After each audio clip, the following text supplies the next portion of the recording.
Welcome back, casuals, to episode 9 of the JEB Board podcast. This is Grayson Applin here in Atlanta, Georgia. Alongside with me, we got the full crew back again. You got the cheese brain, Kyle Oberhart, back with us. We got Bountygate was just a way for them to play harder, Caleb Naylor. We've got Brandon Black, who's currently staring into everybody's souls from 6 feet from his camera. And then we've got the lumberjack, Nick Noah. Kyle, Caleb, how were y'all's trips? I know, I'm sorry if I'm getting a little personal here. Caleb, you had a big week this past week. I did. Yeah. I had an amazing week. I appreciate everybody helping me out and working around my vacation and everything. And one thing that made the vacation all the more better is I got to propose to my now fiance in the middle of the Great Smoky Mountains. We're growing up. Yeah, we are. You're old. Yeah. Well, congratulations, brother. Proud of you. Thank you. Yeah, it was. I'm drinking tonight. Celebration. Yeah. And then Kyle's back. Kyle's assassination attempt on Joe Barry didn't work out so much that he's back on the podcast this week. So yeah. He doesn't really have much to say because it didn't go as well as he thought. So Kyle is back. Let me just say, the state of Illinois was created by God to punish people. Terrible place. Why? Dude, you drive every 10 miles and there's road work. I can't comprehend. Oh, that's it? Gotcha. Well, at least Illinois has people to work on their roads. Oh, all right. Well, we are going to start off this episode the same way we did last week. We're going to start off with our highlights and lowlights. Our first highlight being the Baltimore Ravens that just decided they wanted to play the best game of the year so far and just absolutely dominate the Detroit Lions this past week. You know, for an overpaid quarterback, Kyle, Lamar did pretty well, kind of. I don't know if he heard you talking, but 393 all-purpose yards, 4 touchdowns, and 38 points against the top 5 ranked defense of Detroit. That. Yeah. Well, I'm a strong believer in mean motivation, and that's what he needed to hear that he sucks just to play good. And there you go. Yeah. Well, and I'm going to go on record to say, Gus Edwards, I had him. Yeah. And I had him on my bench in fantasy this week, and he decided to have a great game. Lamar showed out. 357 yards passing on 21 attempts. And yeah, so he played out of his mind. His passer rating or QB rating was 155.8. And also, just another thing to point out, Lamar Jackson probably had I think it's the best passing game I think he's had in his career at this point. And someone can correct me if I'm wrong, but another thing to point out. Yeah. Not a single dropped pass for the Ravens offense. Not a single drop pass. They also hurt us. Yeah.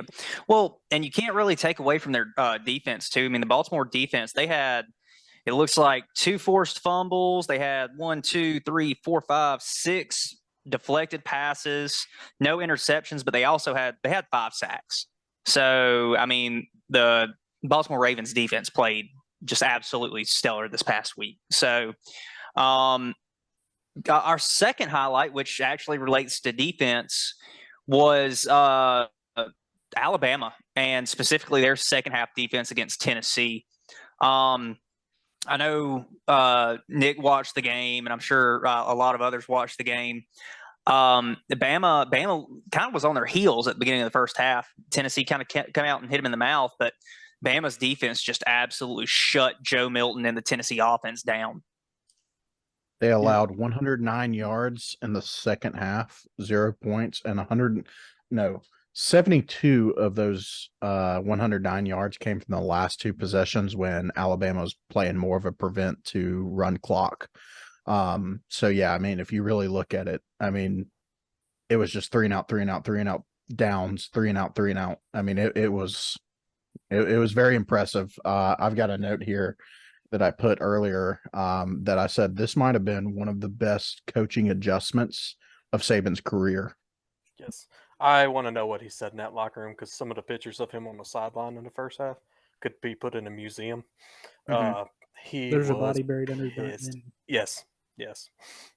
Well, Yes, it was. Might have been Proctor. God, he is so bad. Little brother. Well, and we talked about last week about like the big thing for Tennessee was going to be the rushing game, and Tennessee had probably 120 yards rushing, but 59 of that was Joe Milton running the ball. Their running backs had 28 yards, 24 yards, and 22 yards respectively, so they couldn't get. And then Joe Milton also lost a fumble on the run. So, I mean, Bama's defense, like I said, that especially in the second half was just insane. We talked about them, Dallas Turner and the rest of the crew. So that's a solid defense there. Yeah, it was I know we did the tier list a couple weeks back, but I think it's safe to say that the way they played in that second half, that breaks them into elite. I'm not saying they are elite because they only played one half that way. But if they could keep that going, I think we could be considering them in the elite category. Yeah.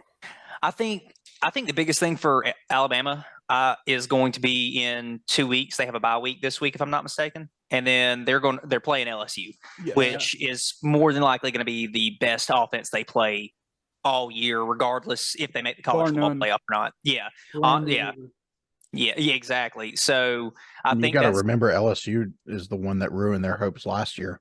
Mm-hmm. Yep. So is that game in Alabama or LSU? Alabama. Yeah, because it was in Baton Rouge last year. Because I remember watching that at when I was at Georgia Southern. But yeah, so that's going to be a really good. That's going to be a really good game. I think it's going to be a shootout, and it's really just going to be if Bama can shut down Jaden Daniels. But enough of that. That's 2 weeks from now, so I'm sure that will be one of our game predictions later on. But our third, we got a little selfish here with our third highlight. The University of South Alabama going out and stomping the Mustard Buzzards of Southern Miss over there in Hattiesburg. BB, go ahead, take it away. I know you have a lot to say about this. Dude, fuck the Mustard Buzzards, bro. Sorry, Caleb. 55-3. 55-3. Put your billboard somewhere else, man. Yeah. Damian Webb had like 25 points in the first quarter in fantasy. Yeah. Like 4 carries. Yeah, I mean, I feel bad for Frank Gore. I do too. I mean, he only had 37 yards rushing on 12 attempts. Give him the ball for some reason. Yeah, and their other running They back kind of got down, Yeah, but I mean, you don't let the 2-star backup walk-on freshman lead you to victory, or give it to your best player. Well, I don't think they want to risk injury when you're down that much. I have never seen an alumni. He's a Gore. He don't get hurt. I have never seen an alumni disrespect their alma mater more than Kane Womack did last Tuesday. Yeah, and it was beautiful. Honestly, those signs, one of them was from it was all rat poison. That's Nick Saban. Oh yeah, one of those signs is from when they had their bowl game there. Yeah, the other one. I mean, the other one I'm pretty sure was him. Like, was it funny? Yeah, funny enough, I thought a lot of people felt disrespected by the whole Port City X'd out with the golden X, Hub City to reference Hattiesburg. A lot of people didn't like that one, but I actually thought the more legitimate billboard was the one that was more disrespectful, where it said, we can offer come and experience an on-campus experience that's better than your local college. At the same price. It was the same price. The big campus vibe for the same price as your local university. Yeah. Yeah. Well, said, hell no, brother. Well, and the thing is too, going back to what Nick said earlier, they got down early, and kind of had to kind of stop running the ball, but they only had 46 yards passing the entire game. Dude, that says something great for the DBs on South, because they have not been playing good this year, and to be able to hold them down to that much. Multiple pass breakups. Yeah. So that was, South Alabama. played really, if they played like that every single game this week or this year, they would probably be undefeated. The two biggest games are next 2 weeks. Yep. It's Lafayette, Lafayette and then Troy. Yep. UL, and then Troy, and then after that, Texas State. oh boy, I am going to be drunk at the Battery in a South Alabama shirt, watching them at live on a Wednesday. Or actually, Texas State's the last game of the season. But anyways, Oh, well, just correcting myself. The rest of their schedules have got because they got to play Marshall, Texas State, Troy, Lafayette. Mm-hmm. Which I don't know how good Lafayette is this year. Just beat Troy. God, please. But all right, well, that gets us into our lowlights, which this one was specifically requested for BB as well. Lowlight the first one being Josh Heupel, coach for Tennessee, and his decision making. And BB, I know you had a couple that you specifically pointed out to us. Yeah, Josh Heupel. I mean, like, Alabama's defense played good second half, but he screwed that game away. Like, you don't go for it on 4th and 1 on your own 30 in the third quarter. Because, like, Bama came out and they had a busted coverage for a touchdown. Okay, that's one thing. One busted play, whatever. But when you go for it on your own 30 and give momentum even more to Alabama, like, it was, like, I knew that Bama was going to win. Like, after they got that stop. Well, you hear teams always, want to be aggressive. And when you're playing teams like Alabama and you're an underdog, you always hear like you want to play to win. You don't want to play to survive. But there's a difference between going for it on 4th down at maybe Alabama's 45 or 40 versus your own 30 with, what was it, like 12 minutes to go in the third quarter? Yeah. It was their first. I mean, it was their first. Yeah, it was their first possession out of the half. So, like, there's a big difference between being aggressive and being. I'm gonna use it. So, I mean, it's just something that you don't do. That is, and I know Heupel was, big on talking about the officiating and how bad it was. There was only one egregious play. Well.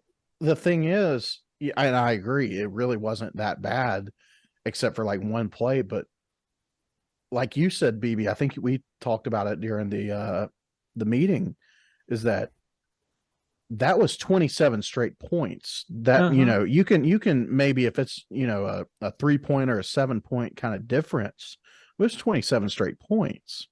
Like that's not just officiating, that's coaching and that's play. Well, and also I think Joe Milton put bad booted in the Crimson Crane. It seems like every team that does that loses in heartbreaking fashion. Yeah. And speaking as a Saints fan, there's a lot of criticism when it comes to officiating when you talk about Saints football. But if any of my friends that have watched football with me knows, stop it, we're not going there.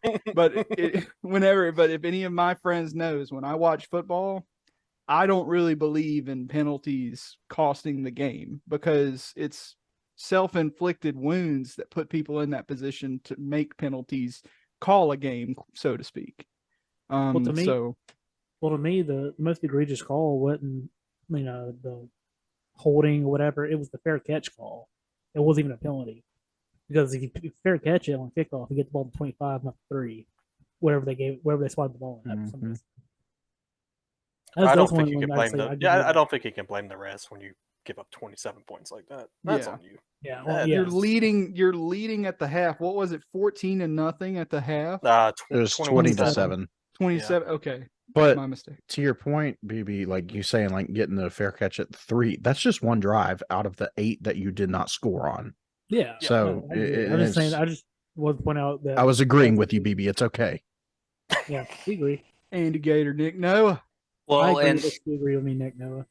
And then back to what Caleb said too. It's like, you lost by 14. Like that's what I put in the group message. What was it, like Saturday or Sunday? It was like, you can't bitch about the refs when you lose by 2 possessions. Like there's more ample opportunities for you to have scored. Like the refs are not going to cause you 14 points, if not more. Yep. Our second low light is a team that we may have overhyped just a little bit. North Carolina. North Carolina battled the Cavaliers of Virginia this past week and took an L after we put them in our elite category a couple weeks ago. I am pulling up the stats for that game now. Boy, It's I 30. bet they wish it was basketball season.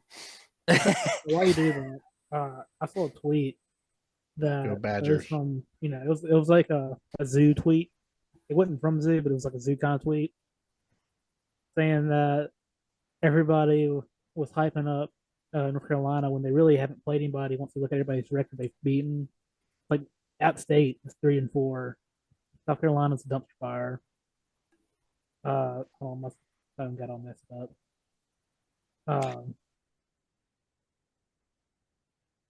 Well, when you look at North Carolina stats, Dude, my phone just jumped out of nowhere. I was trying to scroll through games. Anyway, when you look at North Carolina stats, Drake May still had 347 yards passing. Amarion Hampton, who's been a mainstay on this show for the past 9 episodes, he had 112 yards rushing. So they didn't necessarily play bad defensively. It was just the fact that Virginia had about 215 yards rushing with 3 touchdowns on the ground. Can't do that. That's not good. Good call. Going back to that Gene Chizik defense. Yeah. Hey, do you have the red zone stats for North Carolina? Is that where they? I wasn't able to watch the game being on the road. I do not, unfortunately. I don't have any of the red zone. No, I do not have the red zone stats right here. I'm sorry. I will say though, a big part of it was time of possession. UVA had the ball for a whole 14 minutes more than North Carolina in that game. The time of possession was basically 37 minutes to 23. So everything else was pretty. I mean, technically they outgained. They outgained Virginia, not on the rushing attack, but overall. First downs the same, penalties the same. Virginia actually had one more turnover. So, but like I said, they just kept the ball away from that North Carolina offense that's been pretty explosive all year. Tony Elliott really needed this win. Yeah. Red zone stats. North Carolina went 2 for 3, scoring touchdowns in the red zone. Out of 3. You can pull that up, but not. I just pulled it up on my computer. Ah. It's a little easier. Yeah, well, you're right there. You're almost in your computer, so I'm surprised you're just not surfing the web. If you're listening, BB can smell you right now. His nose is poking out of their phone screens. And then our final low light, I know Kyle's going to enjoy this one, is the Green Bay Packers. Green Bay bad. They lost to the Broncos. Hey, Sean Clifford, it's coming. Soon enough, baby. My question: should the Packers look for a new quarterback? Well, so in limbo like the Falcons. Well, right quick, Nick, before you go, I will say they did try their receiver, Wicks, at passing. He went 1 for 1 for 14 yards. I'm just saying. Hey, that's like 2019 Falcons right there. I'm about to spit some knowledge. He only had guys. 14 yards halfway through the second quarter passing. So let me break it down a little bit more, Kyle. Okay. Jordan Love, the first 2 games, had 6 touchdowns, 0 interceptions. Looked good. You know, if I had a trading card for him, I'd sell it. But now, through the last 4 games, he has had 4 touchdowns to 7 interceptions and 1 win. So and 1 that's bad. Oh yeah, it's bad. That's You get real us a- bad because mean, he's all not it even took- getting pressured for a lot of these interceptions. He's just kind of heaving it up. And when the Packers first took Jordan Love, it wasn't to me, it wasn't a disrespect thing to Aaron Rodgers that they drafted a quarterback. I still think the pick was high, but if they had gotten another quarterback, okay, I understand. But Jordan Love at Nevada, career-wise, had more interceptions than touchdowns at his college career, and they drafted him the 10th overall pick. Because I was more upset that they picked him out of all the other quarterbacks rather than anyone else. It wasn't the fact that they picked the quarterback at the position of the draft. It was who they picked at quarterback because he was not good. But What kills and me is another when he thing, gets people the- like to compare. Well, people like to compare that to like Aaron Rodgers getting drafted with Brett Favre, but the difference there was Aaron Rodgers was the bona fide best quarterback in that draft class. Yes. Thank And you. That's a little different. Yeah. Go Well, ahead. if you watch Love when he's in the pocket, it's like watching a damn statue just stands there. I'm like, what are you doing, man? Move a little bit.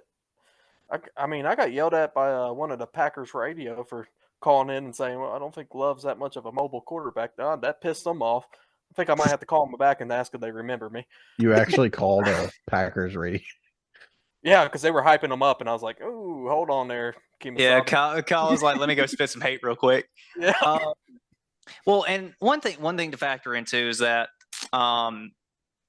the on paper, looking at it, I guess with the eye test, the Packers should have one of the better running back rotations in the league with Should. Aaron Jones Yeah. and AJ Dillon, but AJ Dillon ended up with 61 yards. Aaron Jones ended up with 35 yards. AJ Dillon did have 34 yards receiving, and Aaron Jones had 22 yards receiving. So they should, I don't know. But again, though, they only ran the ball 23, 26, 28. They only ran the ball 29 times between 5 people.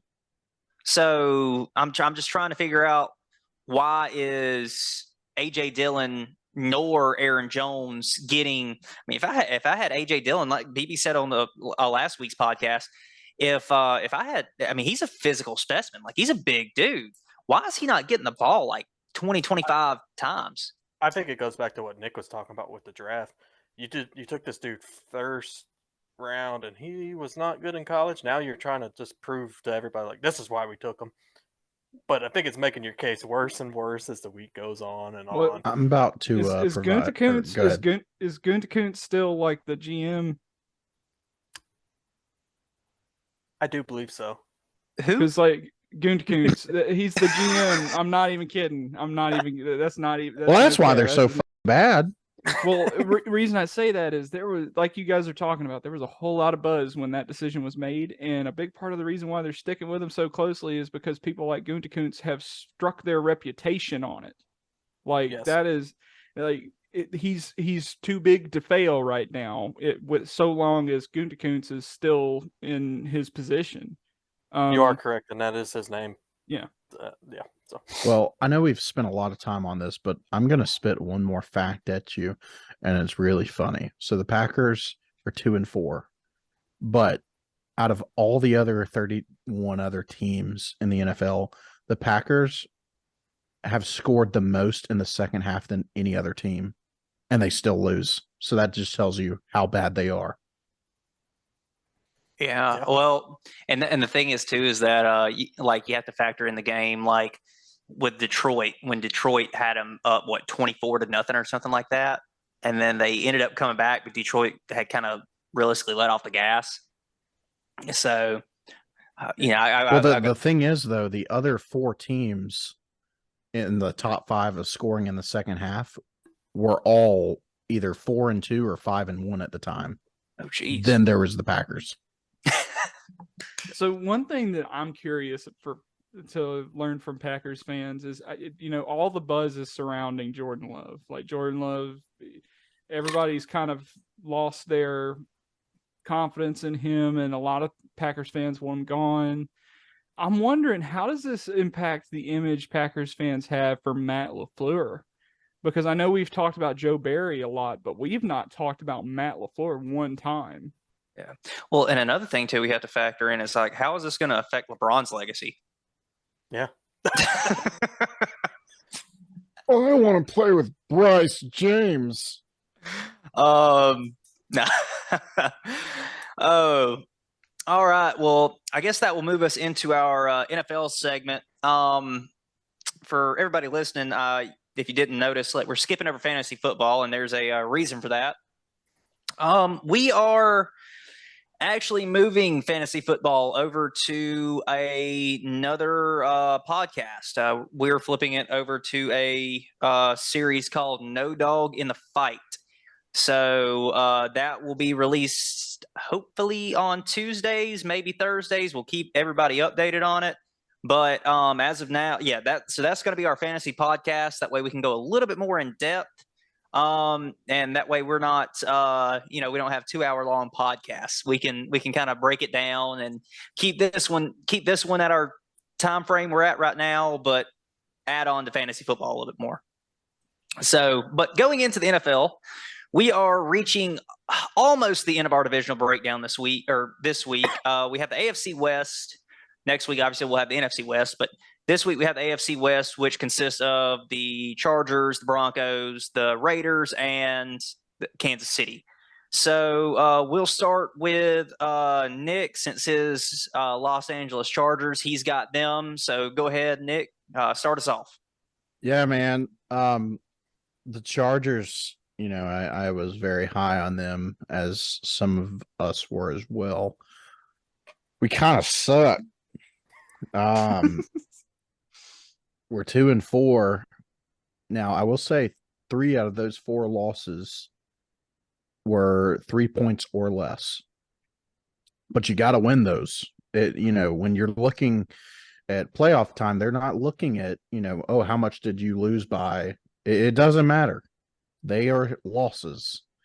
And, what's really baffling to me is that, with all the weapons that they have on offense, they have Eckler, they have Everett, who Everett's doing great, by the way. Shout out, USA alum Gerald Everett here. And then obviously you've got Keenan Allen and Justin Herbert. But the rookie that they drafted first round, Quentin Johnson, on the year, he has 7 catches for 64 yards. That's it. And he's had maybe 13 targets. I think it's 12. But I mean, why do you draft, once Mike Williams goes out, why do you draft a wide receiver that high and of that caliber that could, potentially be one of the best wide receivers in that, draft class, and not use them? It's baffling. Not to mention how bad their defense is. But that's kind of where we're at right now, that, it really just sucks, because we have the potential. The Chargers truly do have the potential to be a good team. Absolutely. But they are not using it. And then obviously, again, I mean, the Chiefs they did what they do to the Chargers every year and break their hearts. So that's where we're at with the Chargers. I guess that will go to BB with Denver. Yeah, I feel like Denver should be a little bit better than what they are, especially on the offensive side. Because I mean, like, I feel like Russell Wilson shouldn't have fallen off to the extent he's fallen off. Like, yeah, he probably wouldn't be the same player, but he's been dog water. I think he's one of the lowest QBRs in the league, and like Cortland Sutton and Jerry Jeudy, yeah, they're not the number 1 receiver by any means, but they're pretty solid number 2s. And with like somebody like Sean Payton, I feel like, and Javonte Williams, the running back, he's not like great, but he's good enough, serviceable. They should be. I thought they should be a lot better. Do y'all think so? 100%. Yeah, absolutely. Because like that was the whole narrative when they picked up Peyton, was Peyton's going to turn it around and we're going to become an offensive powerhouse. And what they've become is something completely antithetical to what they were drawn up to be earlier in the year. They've scored less than they were with Hackett. Yeah. Yeah. Like, Well, I mean, like, he's not. I guess it tells you that Drew Brees wasn't an assistant quarterback. Honestly. well, and Russell Wilson's again trying to be. He's trying to be a celebrity. Like I think he's trying to reach the status of his wife, and he's not futures baby. And raise and yeah, and he's not reaching that. I mean, I feel like Jerry Jeudy's not bad. Cortland Sutton was supposed to had a breakout year a couple years ago, and like everybody was expecting him and Russell Wilson to have a big connection when Russell Wilson went to Denver. But I mean, nothing's really worked out there. From what I understand, they don't really have a tight. Who is their tight end right now? They've cycled through a few guys here and there. So, well, Greg is out on IR. Yeah. So, and then Javonte Williams, I feel like he's a decent young back. I would put him in the same category as. Honestly, I'd put him in the same category as Elijah Mitchell. Yeah. I feel like if Elijah Mitchell was at the Broncos, I feel like that would be a competition between those two. They're both about the same tenure in the NFL, probably about the same skill level. They actually, honestly, kind of play similar if you watch them. So, yeah, and then again, their defense is really bad too. So, yeah, I mean, defense is one thing, but the offense is what's been. That's been the more disappointing thing. Absolutely, I would 100% agree. I don't know, because last year with the Broncos, the defense is what kept them in it, and they're like, "Oh, we're just an offensive way." mm-hmm. And now it's completely flipped. Like, where has this defense gone? When they had Pat Surtain, I mean, Surtain was regarded as the top 2 graded corners, and now they're a bottom 5 defense. So what happened to where they dropped off that bad, and the offense isn't doing better? Like, they have just gotten progressively worse. So I would still say, I mean, the defense is definitely still something to talk about, because they've regressed so bad, because people were comparing them to the Jets, because again, they were just an offense away. What's going on, where their defense was keeping them in games last year. But now, I mean, besides obviously the 70-point bomb that they had laid on them, but not even just that one, like all of the games have just been like their defenses, not helped them out at all. Yeah. Well, I guess that'll get us into my part, which is I have the Raiders. Raiders are 3-4. They got to win against the Broncos. They got to win against the Packers, and they got to win against Patriots. Great. Those are probably all those teams right there in the probably bottom 5, bottom 6 of the NFL. Definitely the bottom third. So they, but there again, though, they also took losses to the Steelers and the Bears. So, and the loss to the Bears was not pretty. I mean, it was 12-30. And Justin Fields didn't even play. Their backup, Badgett, played, but Dante Foreman just ran all over him. When it comes to the Raiders, can't figure out the quarterback situation. Jimmy G's not the guy there. Didn't even play this past week because he's been injured. Brian Hoyer stepped up and played, and he's been a system backup for his whole career. So Aiden O'Connell actually got some snaps too.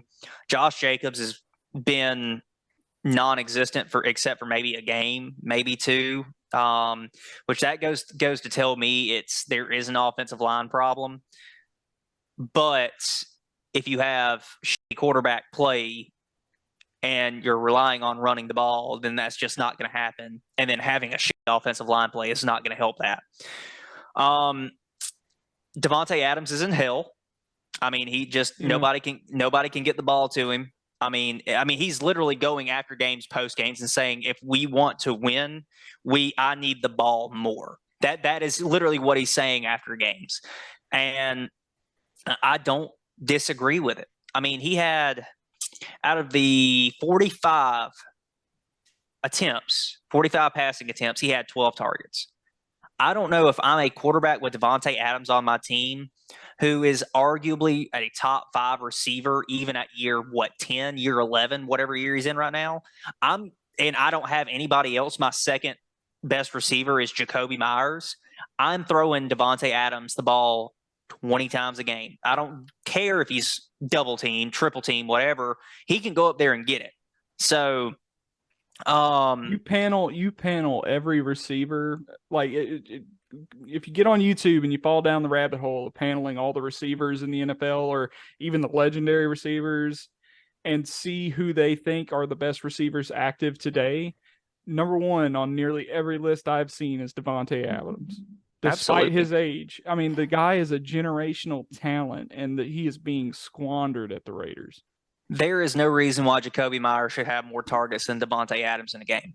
There should be no reason. Consistently in yes. games. When it comes to their defense, I mean, their defense is not that great. You've got Marcus Peters, who I'm surprised is still in the NFL at this point in time. Max Crosby is their best defensive player, but like we've talked about, I think me and Caleb kind of talked about this a couple episodes ago, like that there's nobody to help Max Crosby. He gets no help, zero help. He has zero help, so he's getting double teamed every time, which if I was an offensive coordinator or offensive line coach, that's what I would be doing too. Max Crosby has potential. I mean, he has, if I'm not mistaken, been a Pro Bowl player. He has. And I think he was also a first team All-Pro. Yeah. So yeah, if they don't have anybody else that can get to the court, hell yeah, we're going to double team Max Crosby the entire game, and he's not going to touch the quarterback, and that's not helping really their case, because you look at the Raiders. And I mentioned the games that they played against the Broncos. So they beat the Broncos 17-16. They beat the Packers 17-13. And then they beat the Patriots 21-17. All low-scoring games. There's your offense there. But those are also all subpar offensive teams. They lost to the Bills 38-10. They lost to the Chargers 24-17, which Nick mentioned earlier. The Chargers are a little bit lackluster on their offense and still questionable there. Plus, they were also playing that week without Austin Eckler. And then you get to the Bears. The Bears aren't even they have decent receivers and like one receiver, DJ Moore. And then they have Dante Foreman. But, I mean, Justin Fields can be hit or miss like he's been all year. He's caught fire the past 2 games, been injured this past game.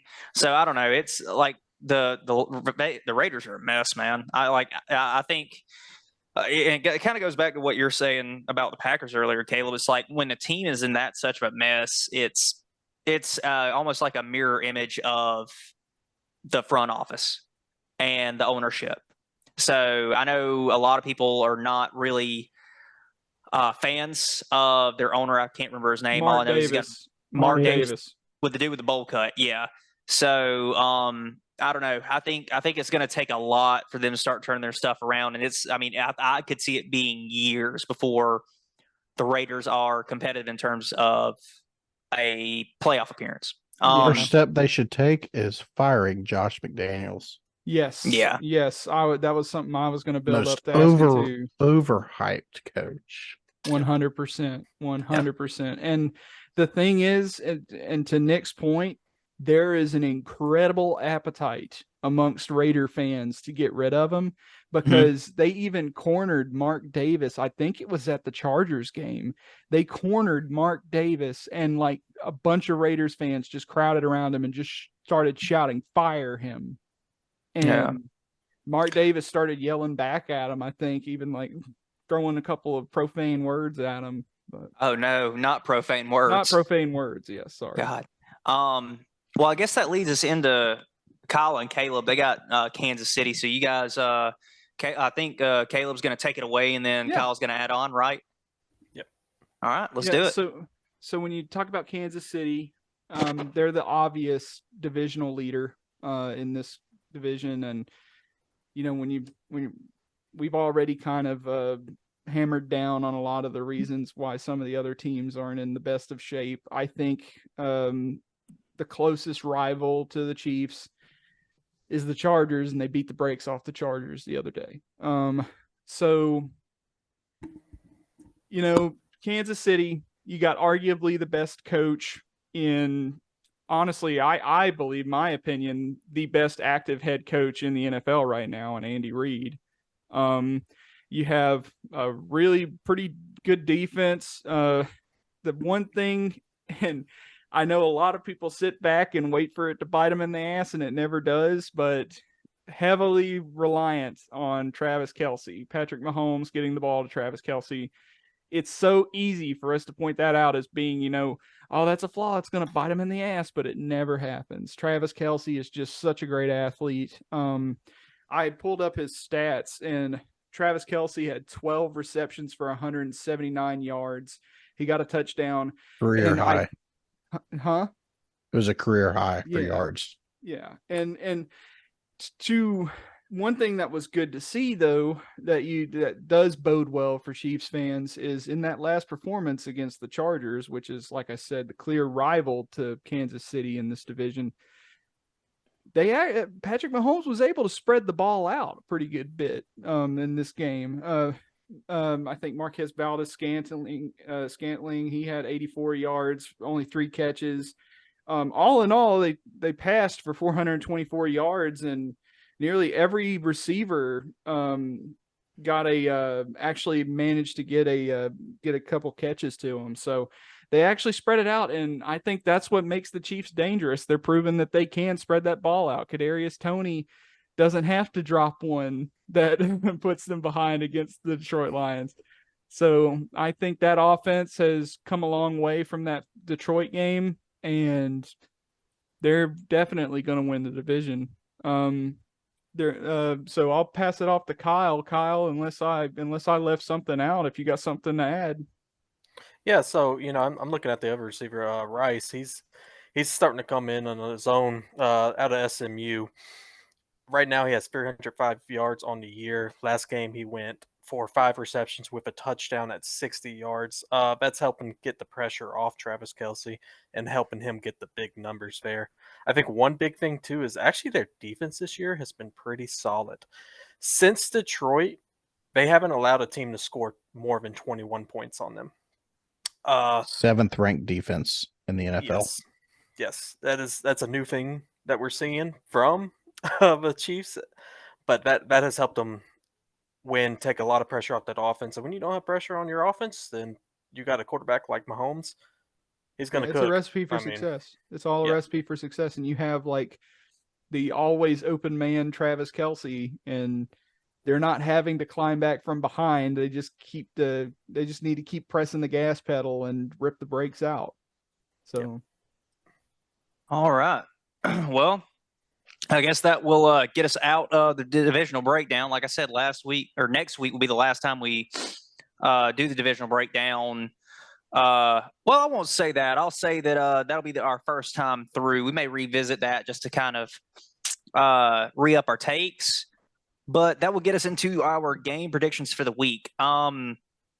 Just talking about records really quick. We did not do good. We picked 20% of the games right last week. We were at 58.6%.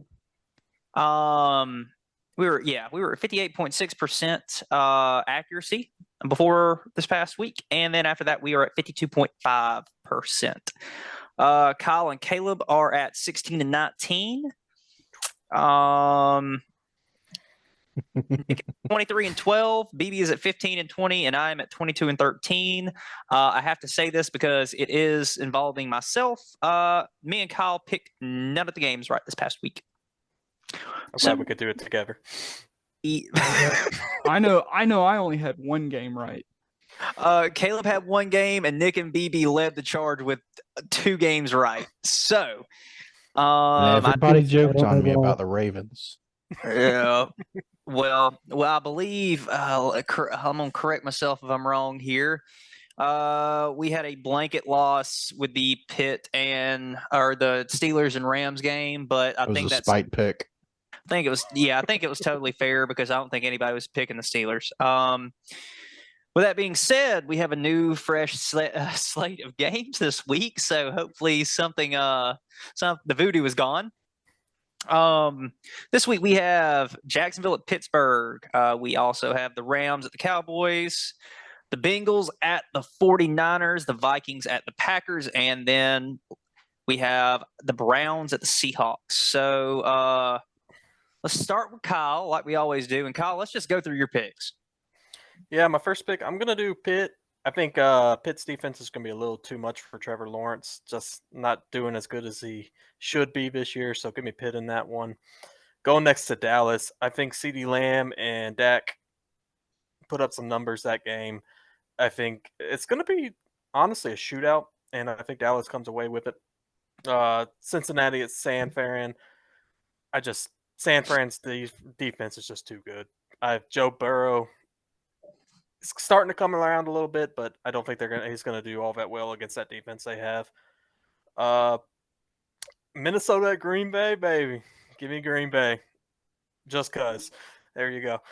Cleveland at Seattle. I still not on the Deshaun Watson train, so give me Seattle to get a win there. Sean Watson didn't even play this past week. Yeah, I think he's coming back. No.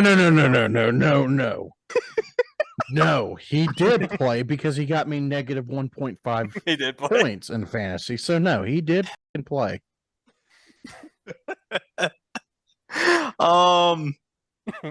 Okay. Well, Caleb, that will it's your turn. Alrighty, so starting off with Jacksonville and Pittsburgh. Jacksonville almost let the Saints come back. A misfiring Saints offense that has driven me crazy to no end. And they almost came back on, the AFC South leader. Now, none of that matters because Jacksonville plays the Pittsburgh Steelers this week. So, yeah. So I'm picking Jacksonville in that one. I don't think the Steelers are contenders really. They brought back Marlon Humphrey, but Marlon Humphrey's got slow legs because he's been out and he's still there's a lot of vulnerabilities in that defensive backfield with an unhealthy Marlon Humphrey. Shouldn't say unhealthy, with a Marlon Humphrey that's not really acclimated to the field because he's missed so much time. But Gracie's smirking. Yeah. Oh. Yeah. Did I mess something up? No.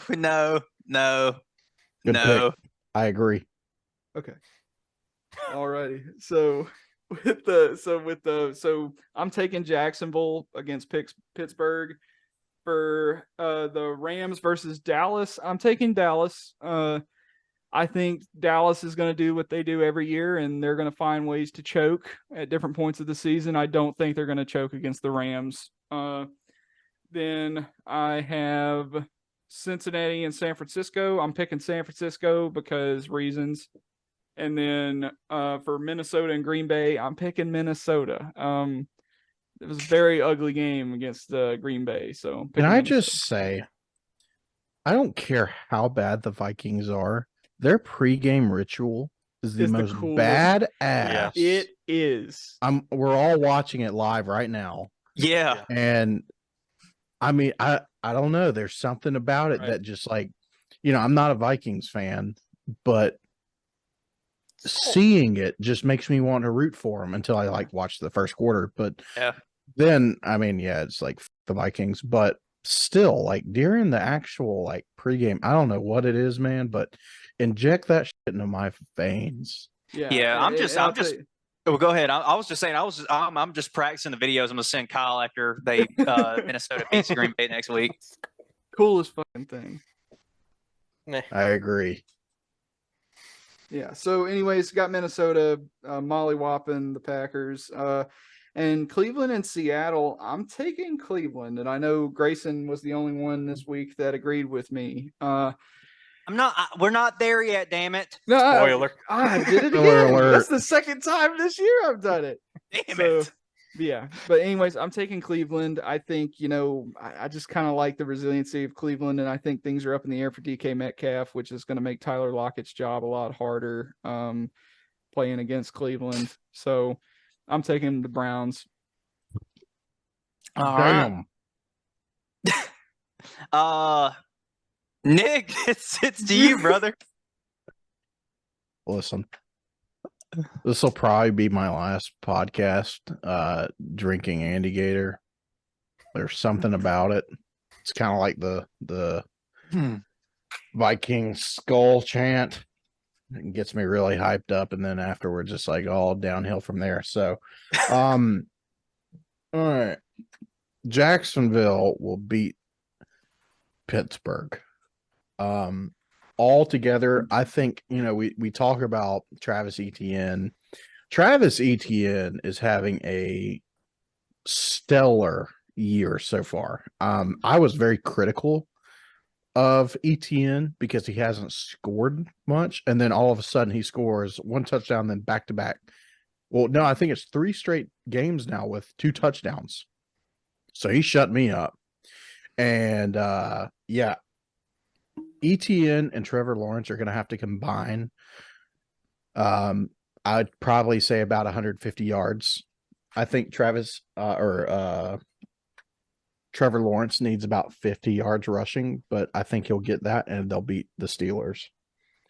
I've got Dallas. Biggest thing with Dallas, their pass rush is going to disrupt Matt Stafford.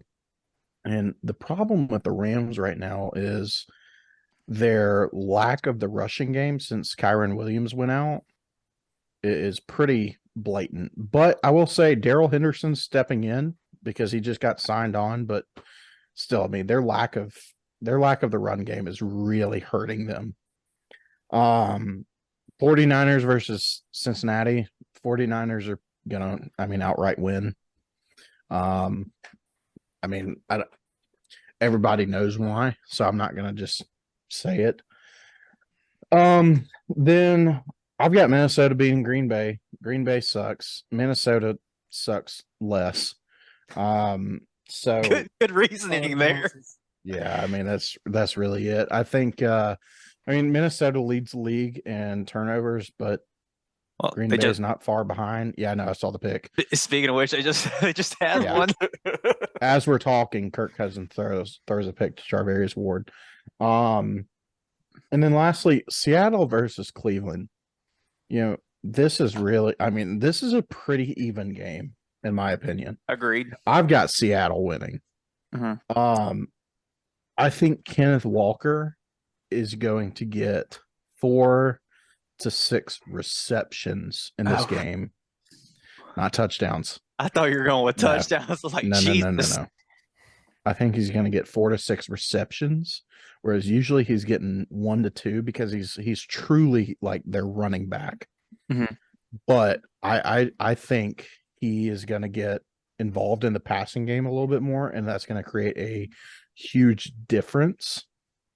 And that's what's going to cause Seattle to win, because I don't think Cleveland's going to be ready for him to catch out of the backfield, or even a 5-yard, kind of route where he's going to get those yak yards and really kind of push the tempo for the Seattle offense. Yeah. Well, maybe that'll lead into you. Okay. Also, I hot take, I think Seattle is better without DK. Continue. All right, ready for this? No. Give me Pittsburgh in a Kenny Pickett legacy game. Give me whoa, stop. You can't just say that. You're not blowing past that, man. No, yeah, you can't. Yeah, you're not getting away from this one. We're not letting you go. Why? What part of his legacy is he cementing right here? How much did prime. Hayes pay you to make this pick? Did I miss something stupid from BB? Oh my Yeah. God, Kyle. Absolutely. BB just said Pittsburgh in a Kenny Pickett legacy game. What legacy? I mean, I did the same thing for Miami. They won last week, so why not do it again this week? Moving on. What happened? Give me the flying Pukanukas over Dallas. Fighting Brock Purdy's over fighting Joe Burrows. Give me Minnesota and a Darnell Hunter legacy game. And give me Seattle. The fighting Brock Purdy's. I think that was the best analysis on games we've had all night. So, all right. I guess that leads into me. Jacksonville and Pittsburgh. I'm picking Jacksonville. ETN's really showing up. Calvin Ridley's not. And of course he's on a fantasy team. So God, that was a wasted pick at like the second, third round when I got him. But with him not showing up, guys like Evan Ingram and Christian Kirk are still doing pretty well. ETN's doing great. So I think that Jacksonville doesn't really have like a large margin of victory on any of their games this year. So I think it'll be tight. I think it'll be like a 10-point game, but I think Jacksonville comes up with a win. Rams and Dallas. I think the Rams get a win here. And the reason being is that even though they don't have Kyron Williams, I do think that Nakua and Kupp will do enough to help Stafford out. I know Kupp actually had a down week this past week. But I think the Rams will try to play kind of quick and play hurry up and score quickly, because that is where we've seen Dallas falter this year so far. So moving on to Cincinnati and San Francisco, that's pretty self-explanatory. I'm going to pick San Francisco. Also, too, while I'm thinking about it, here's the whiteboard. Just that way everybody can take a quick look before I'm done. Minnesota at Green Bay. There's no way I'm picking Green Bay. There's no amount of Jordan Love rookie cards that pay off my credit card debt that would make me pick Green Bay. So give me Minnesota. And then Cleveland, Seattle. Honestly, I think this is probably going to be the most competitive game of the week.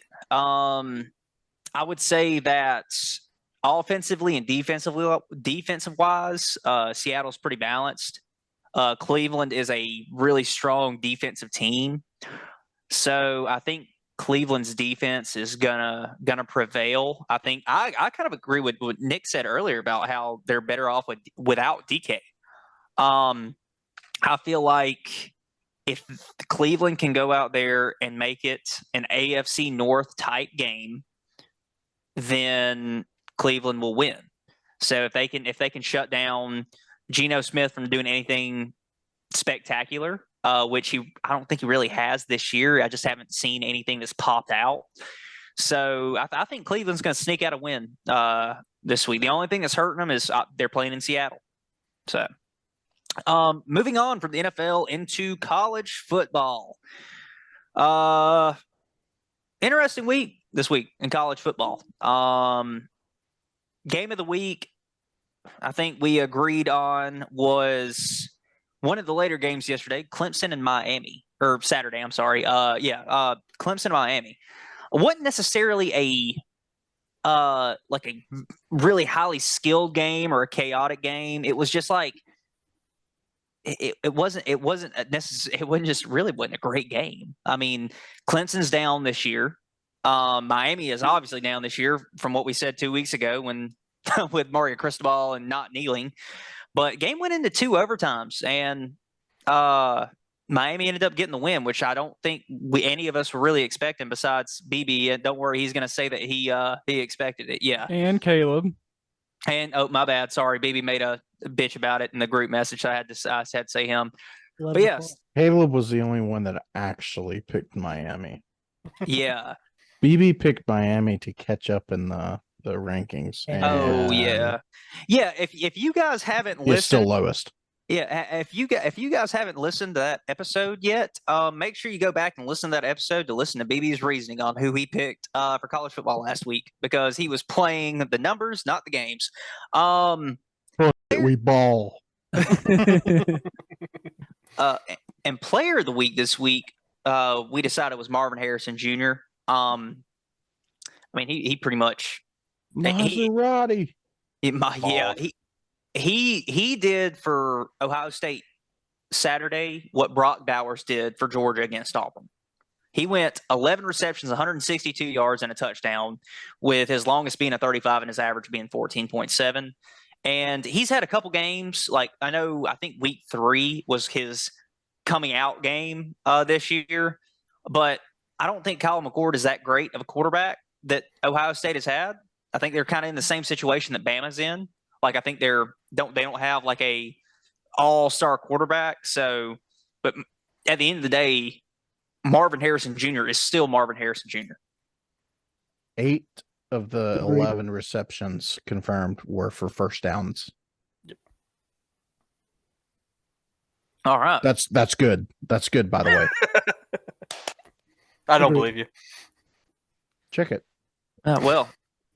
Getting into our game predictions this week, we did a lot better in college football than we did in NFL. Our winning percentage last week, or our correct percentage, was 64%. We're at 62.4 for the year. Records are Kyle at 23-18 with his he guessed 3 of 5 right this past week. Caleb is at 26-15. He guessed 4 out of the 5 right. Nick is at 29-12, 60%, 3 out of 5. BB is at 21-20. Hold on, just a slow clap for BB. Breaking 500. It's like the Falcons. They're a little bit over the 500 mark. Yeah. It's funny because he's 21-20, which is like he's at 51% for the year. So everything is just like perfect for you. Everything's going for you. Good for you, buddy. Stop the count. And then I am at 29-12 as well with Nick. So, all right. So we'll do college football how we always do college football, and we'll go game by game. So starting with you, Kyle, potentially biggest game of the week, Georgia and Florida down in Jacksonville. Who you got? Yeah, so I think it's going to be a low-scoring game with Brock Bowers out. As we all know, that is Georgia's offense. But I think Florida's going to get it done in the swamp. And I think old Mertzy Not in the boys swamp. will have a game. It's not in the swamp. Not in the swamp. It's in Why'd you put at? In Jacksonville. because they're the Close home enough. team, dip. Close enough. Somebody has to be the home team. It's really not. Who cares? It's Florida. Don't they Who call cares? it It's the? all the same. Don't they call it the world's largest cocktail party? Isn't that the Yes. nickname? I That's the more. nickname World's for the rivalry. largest Everybody's cock. underage drinking. No party. Yeah, no, give me Florida, though. Mertzy boy's going to have a big game. Graham. No Graham, baby. Caleb. Yeah, I got Florida too. I think Florida is they are adopting that spoiler role ever since that Tennessee game, and they've been eyeing this game against Georgia ever since Tennessee. And I think with the absence of Brock Bowers, Georgia's going to get exposed. All their weaknesses are going to show in that offense, and I think it's going to be Florida's game to win. Nick.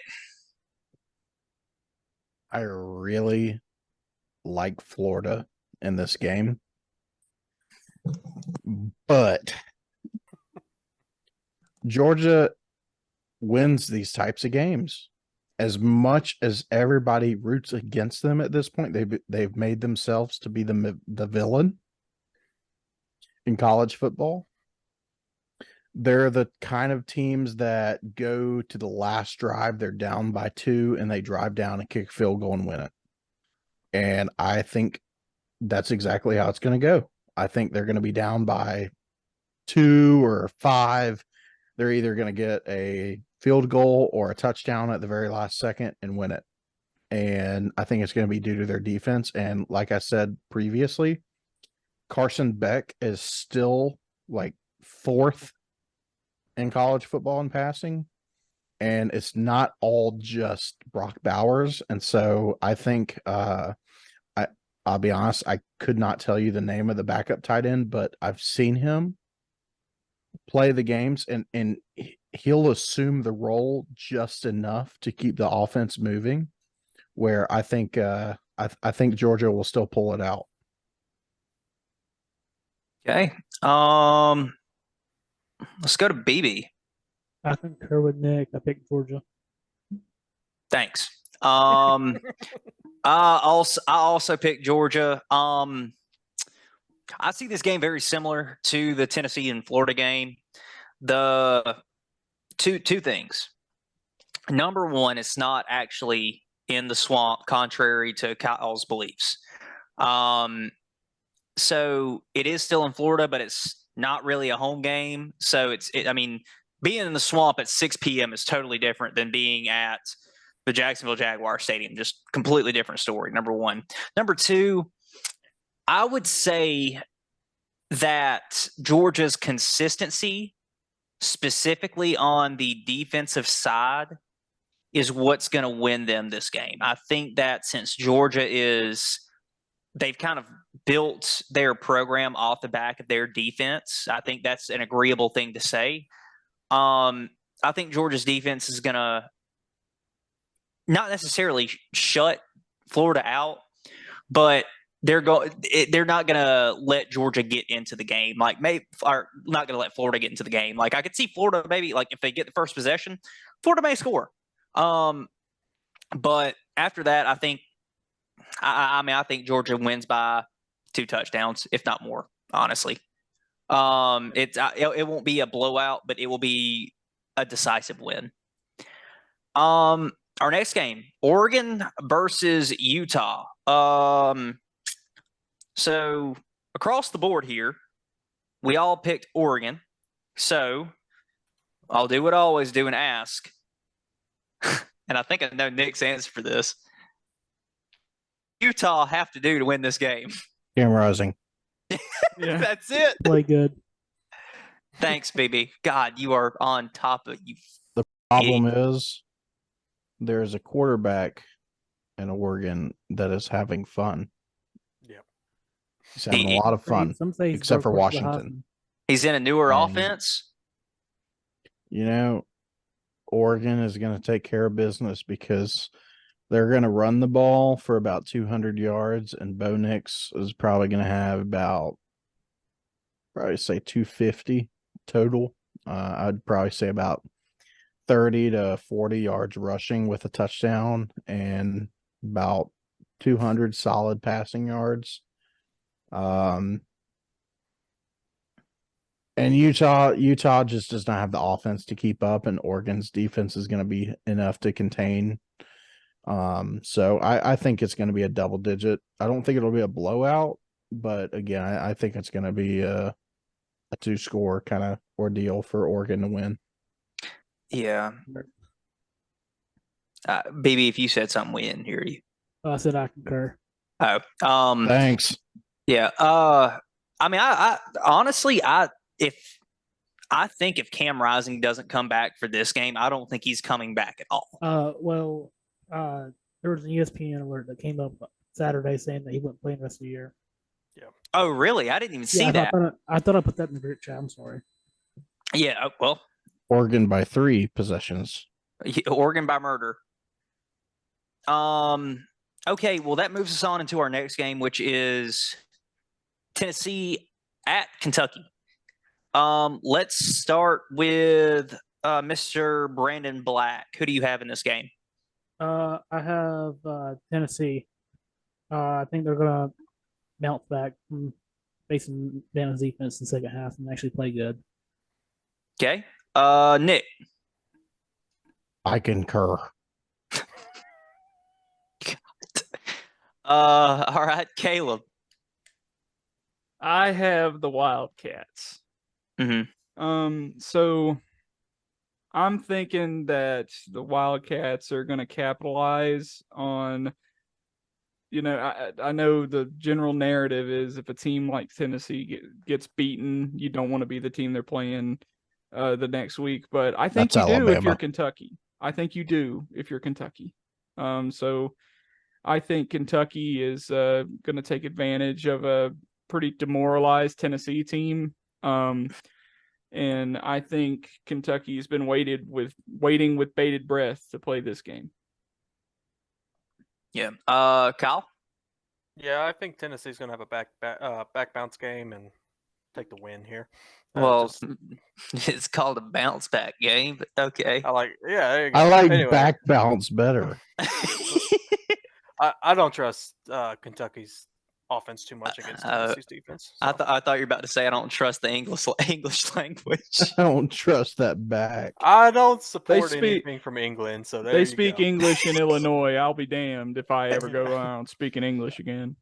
I speak American. Yeah. I'm actually going to go with Kentucky.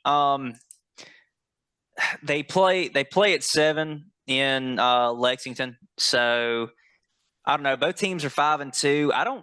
I still don't think Kentucky's that bad. Let's see. They've dropped 2 games to who? One to Missouri and who was the other one? Georgia. Missouri and Georgia, but they did get skull drugged by Georgia. So And They the kind of got Missouri skull game- drugged by Missouri. they Well, did. but the Missouri game was decided by a field goal, so that was No, it really was close. no. It was no, what, no. Is that not 38 the- to 20? Oh, I'm sorry. I confused them. I confused them with You the just got other engaged. It's Wildcats, okay. the Kansas We State forgive you. Wildcats. Yeah. If a field goal now counts for 17 points, then yes, that game was Yeah, decided yeah. by a field goal. I had my Wildcats mixed up. Yeah, but I think Kentucky's got a realistic shot.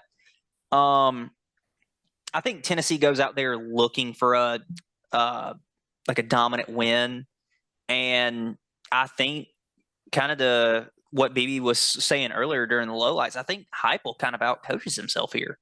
So, and they go out and they get a win, and the spread on this game is only 3.5 points. So I will say this: if Knoxville. well, I just said it was in No, Lexington. It's at Kroger Field, but so is the Missouri game. So what I'm We all get a mulligan.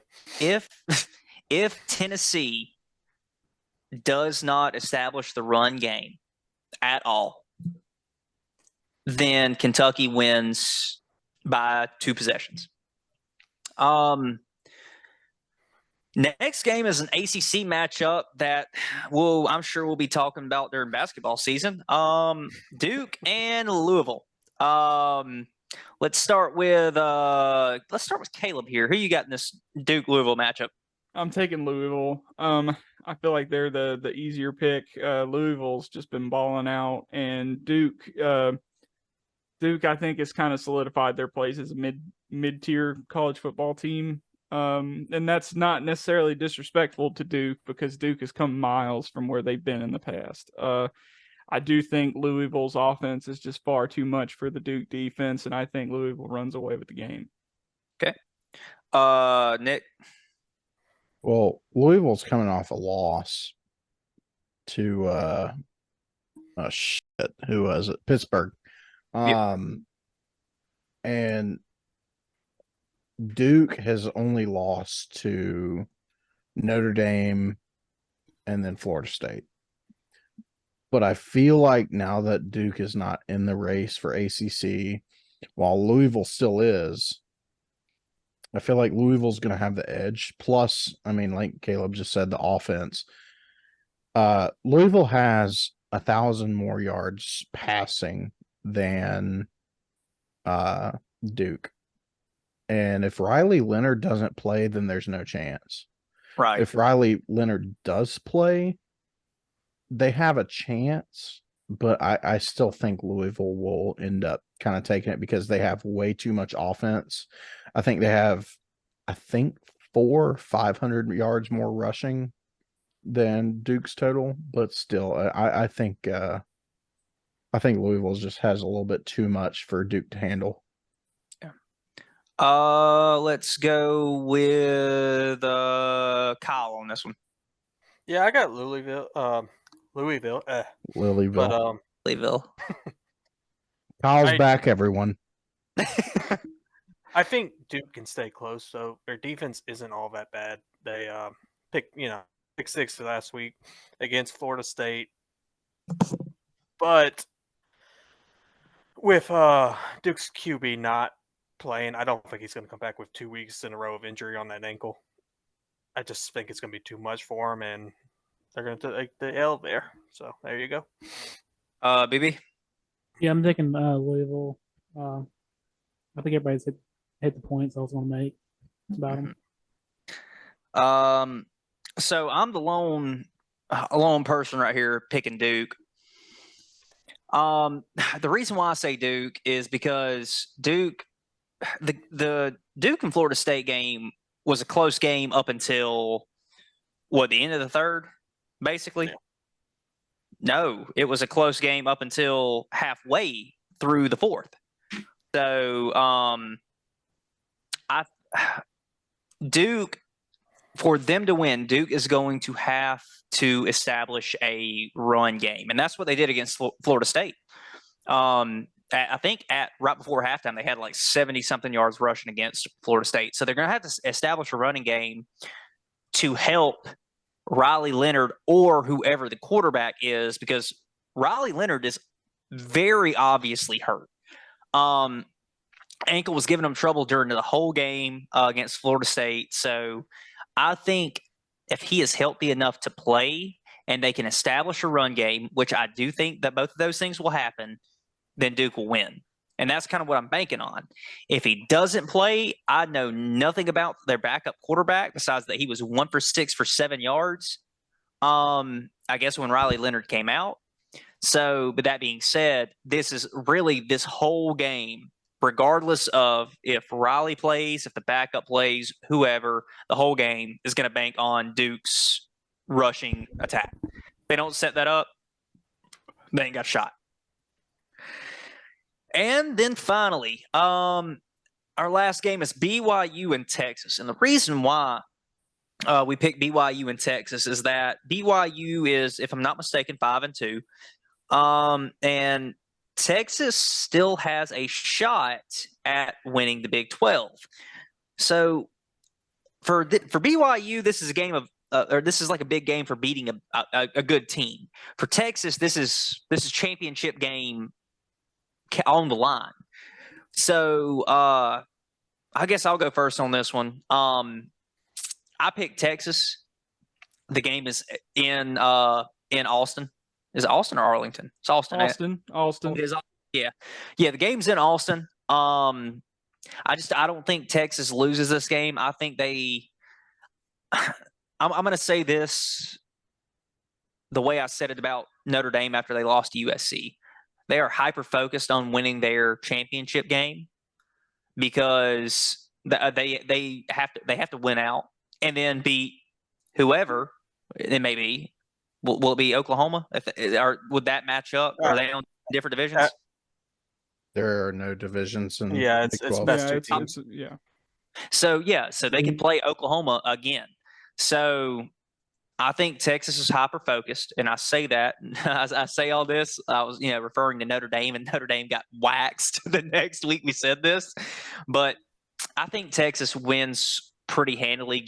They go in there and take care of business. BYU, they're not a bad team. I have nothing against BYU, but I think Texas just goes in there and wins clean slated.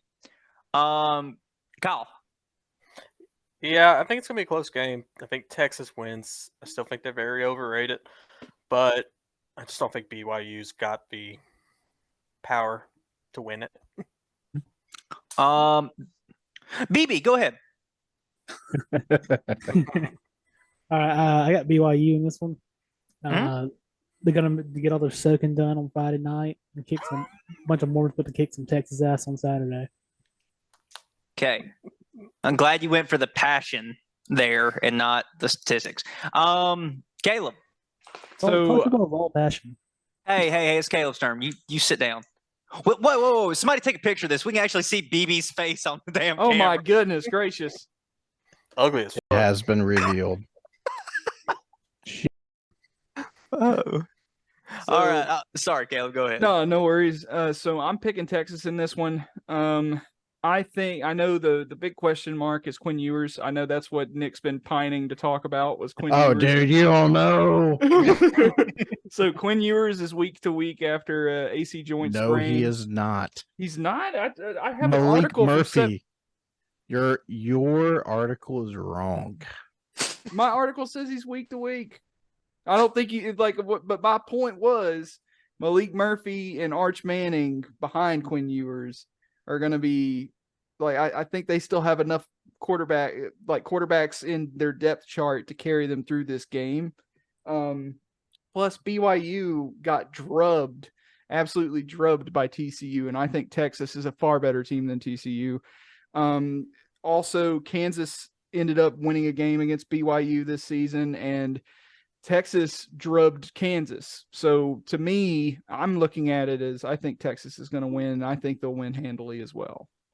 Yeah, and just to confirm too, ESPN came out 5 hours ago saying Quinn Ewers is out this week.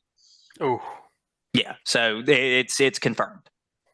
So I guess that goes into Yeah. Nick. Bring it. God, the Andy Gators, I BYU. swear, man. It's bad, man. I have a problem. BYU will win this by 10 points or more.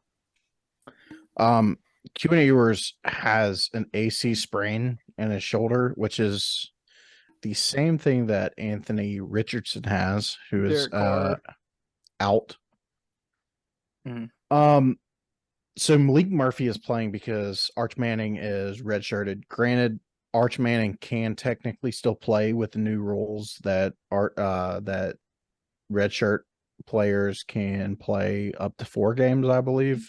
But It's either 4 or 5.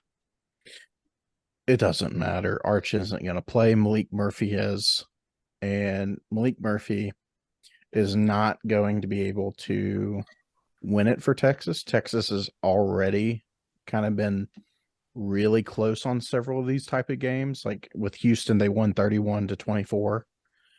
And did you just switch it? Never mind. I'll continue. Keaton Slovis is Eden Slovis? Yeah. Is BYU's quarterback, and I think he's going to make one too many plays. Especially, I'd say I don't know. I don't want to. I'd say he has a 300-yard game. And I think, yeah. I think BYU upsets them and puts Texas out of contention for the Big 12. Even though, like 2 weeks ago, I said Texas was going to play Oklahoma again and beat them in the Big 12 championship. But with this injury, I think Texas is going to drop 2 more games, including this game. Well, it's like Keaton Slovis, and what's the guy that plays for Rice now that played for dude the from dude? Georgia. Yeah, he played at Georgia, and then he went to was it Pitt, or did he go to West Virginia? He went to West Virginia. Oh, like JT Daniels. Yep. Yeah. So him and JT Daniels and Keaton Slovis are having a competition to see how many colleges they can hit in their college career. Those two have to be older than Bo Nix. They're not. Is Keaton Slovis Mormon? I thought that was a requirement to play. No, it's not. Exactly. Yeah, it's not a It's not. requirement. Right? Do you think Zach It's kinda Wilson's bullshit. Jim McMahon, who was like the legendary quarterback for the '85 Bears, was Catholic and went to BYU. They don't care. Well, Random let's talk knowledge about by Mormon. Caleb. That's what I'm here for. Yeah. Thank you. It don't matter what religion you are if you're a dog. Anyways, Heavenly Father don't care if you a dog. Well, that gets us into everyone's favorite segment that we missed last week. We had to substitute it with a boop last week, but it is back this week. Kyle's out of pocket, his oop pick of the week. Kyle, please enlighten us on what your out-of-pocket pick of the week is. So, old Ryan Day gave me a phone call. He said, "Kyle, I see you're on a 4 streak right now, and I just don't want you to pick." I hate this already. And I said, "Let me talk to you, because I heard what you said Yeah. to Lou Holtz, how you disrespected that man." I said, "Braylon Allen is about to have 200 rushing yards on you with 3 touchdowns." I said, "Y'all are going to be embarrassed in Madtown." I said, "You're going to get upset. And then when they talk to you after the game, you're going to be like, 'I'm sorry, Lou Holtz. You're right. I am a trash coach, and I'm going to have a trash team.' So give me the Badgers with an outright win against the Buckeyes." And this was the last time anyone saw Kyle Oberhart. He was never Yeah. heard from again. Oh, Wisconsin scores. It's now I'm gonna- 42-7. Yeah. I'm gonna clip this and send it to Ryan Day on Twitter, and then he's gonna do his post game interview, and he's gonna be like, he's gonna call Kyle out. Who the You know hell who's is this kid? And Kyle Oberhart. You know the spread's only 13.5 on this game. 14.5. Oh, is it 14.5 now? It's been changed. And then finally, it gets us to our upset watch, which I think we were all kind of in the same boat here about upset watch. Oklahoma and Kansas. Yep. Oklahoma is playing in Kansas. So what I'll ask this, and we can answer it either way. What does Oklahoma have to lack in for Kansas to win, or what does Kansas have to do to beat Oklahoma? I'll be honest, like with Kansas has been a little inconsistent, but if they can get it together and put together, a game, like I was just talking about how they beat BYU, so if they can put together a game, I mean, from what we saw with Oklahoma last weekend, they can be vulnerable. So if they can play consistent on offense, if they can just make, the necessary stops to keep that offense on pace with the Oklahoma offense, I that's what I see them having to do. I mean, if you're going off of the eye test, we have it set as an upset for the reason, but Oklahoma's definitely picked to win this game, but Kansas can be dangerous.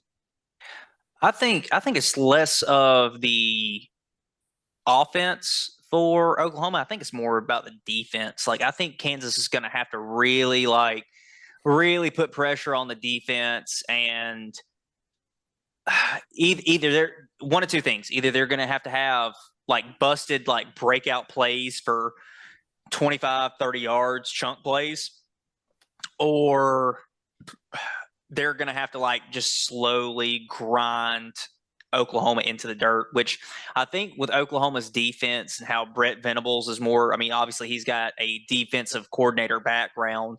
I think it's going to be harder to kind of grind their defense, but I feel like if they can go out there and take up like a 7-8 minute drive and go out there and score points off of 8-minute drives, I feel like they'll be in a good spot. But being that it is Big 12 football, I could see it being more of a shootout. Well, all right. Well, that wraps up episode 9 of the JEB Board podcast. Make sure everybody goes listen to us on Spotify and Apple Podcasts and on YouTube. And then also check us out on Twitter at JEB Board and Instagram at JEB_Board_podcast. And also, like I mentioned earlier, go check out No Dog in the Fight Fantasy Football Podcast. And here in a few weeks, we may have another show add on, just throwing that out here now.